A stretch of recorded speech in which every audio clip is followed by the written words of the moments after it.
வணக்க நண்பர்களே, சந்தோஷ் கொள்ளிடத்தான் துபாயில இருந்து. கரம் கோர்ப்போம், காவிரியை காப்போம். காவிரி மேலாண்மை வாரியம் அமைக்கணும்.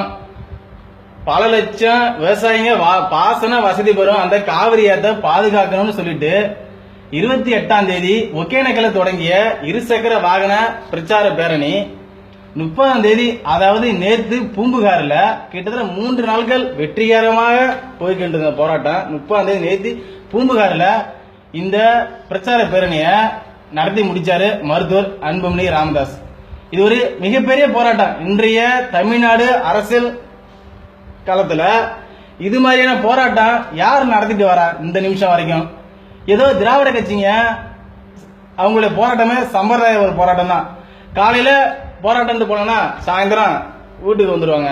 ஆனா மருத்துவர் அன்புமணி ராமதாஸ் கிட்டத்தட்ட இந்த விவசாயிகளுக்கு ஆதரவாகவே அந்த 3 நாள் பிரச்சார பேரணியை நடத்திட்டு வந்தாரு.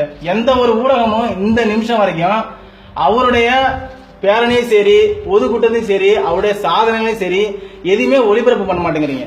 அப்படி ஒளிபரப்பு பண்ணாத நீங்க நேற்று ஒரு கேள்வி கேட்கறீங்க. என்னன்னா, நடிகர் ரஜினி அரசியலுக்கு வருவாரா, நடிகர் கமல் அரசியலுக்கு வருவாரான்னு. ஏண்டா உங்களுக்கு அறிவே இல்லையா?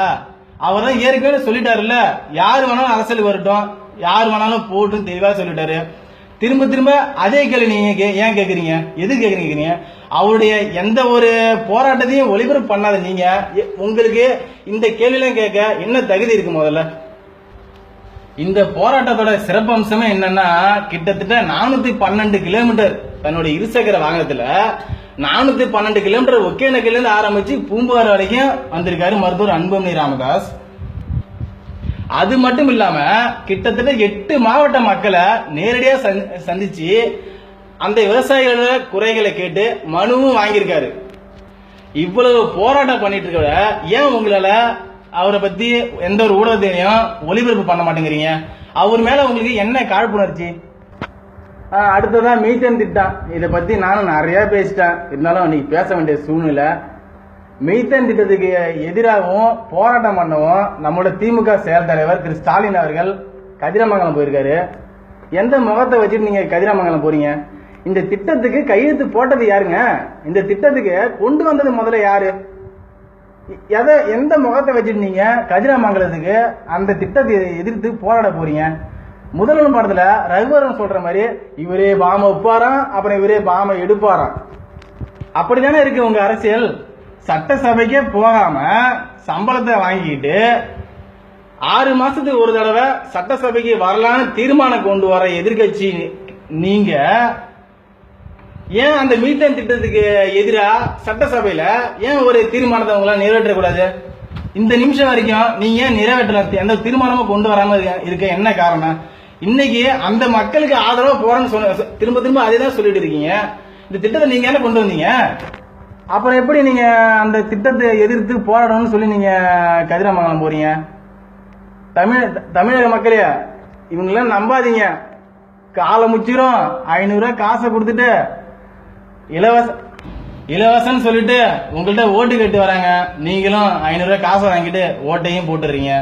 உங்களுக்கு ஆதரவும் உணர்வோடும் இன்னைக்கு போராடிட்டு இருக்கிறது மருத்துவர் அன்புமணி ராமதாஸ் மட்டும்தான். இந்த எதிர்கட்சியா இருக்கக்கூடிய ஸ்டாலினே இது வரைக்கும் கதிராமங்கலமே வரல. அதற்கு ஆதரவாகவும் சரி எதிர்ப்பாகவும் சரி எந்த ஒரு தீர்மானமும் இதுவரைக்கும் நிறைவேற்றல. ஆனா எதுவுமே இல்லாத ஆளுங்கட்சி எதிர்கட்சி இல்லாத பாட்டாளி மக்கள் கட்சியை சேர்ந்த மருத்துவர் அன்புமணி ராமதாஸ் அவர்கள் இது வரைக்கும் 2 தடவை வந்துட்டாங்க. நேற்று வரைக்கும் வந்தாங்க கதிராமங்கலத்துக்கு. உங்களுக்கு ஆதரவான போராடிட்டு இருக்காங்க. ஏன் அவங்களுக்கு ஒரு வாய்ப்பு கொடுத்து பார்க்கலாமே? இந்த திராவிட கட்சிங்க எப்பவுமே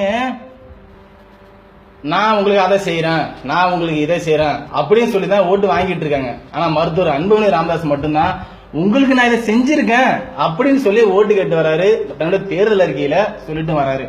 அதுல தேர்தல் அறிக்கையில முக்கியமான ஒரு விஷயம், மதுவிலக்கை நாங்க கொண்டு வரணும்னு சொல்லியிருந்தாரு. அதே மாதிரி ஆட்சியில் இல்லாம ஒரே ஒரு நாடாளுமன்ற அந்த தகுதியை மட்டும் வச்சுக்கிட்டு இந்தியா சார்பா கிட்டத்தட்ட 90,000 மதுக்கடை மூடி இருக்காரு. தமிழக அளவுல 3,321 மதுக்கடை இழுத்து மூடி இருக்காரு.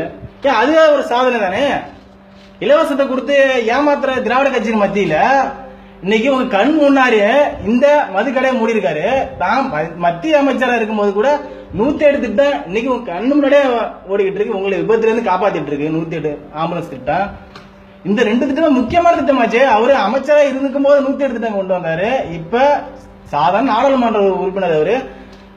அந்த பதவியை வைத்துக் கொண்டே பாத்தீங்கன்னா அவர் மதுக்கடை எழுத்து மூடி இருக்காரு. ஏன் அவங்க வாய்ப்பு கொடுத்து பார்க்கலாமே? போதும், 50 ஆண்டு காலம் திராவிட கட்சிங்க ஆண்டது போதும், தமிழ்நாட்டை சீரழிச்சு வரைக்கும் போதும்.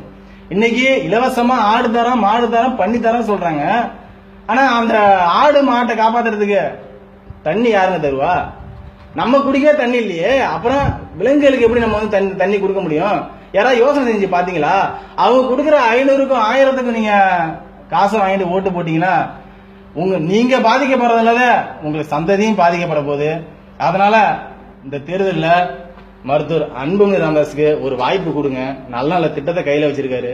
உங்களுக்கு எல்லாம் செய்யணும்னு தான் ரொம்ப ஆசைப்படுறாரு. அதனால இந்த ஒரு தடவை அவர் வாய்ப்பு கொடுத்து பாருங்க. 50 ஆண்டு காலம் திராவிடத்துக்கு வாய்ப்பு கொடுத்தீங்க, ஒரு தடவை இந்த அன்புமணி ராமதாஸுக்கு வாய்ப்பு கொடுங்க. கண்டிப்பா உங்களுக்கு மாற்றத்தை கண்டிப்பா கொடுப்பாரு. நன்றி, வணக்கம்.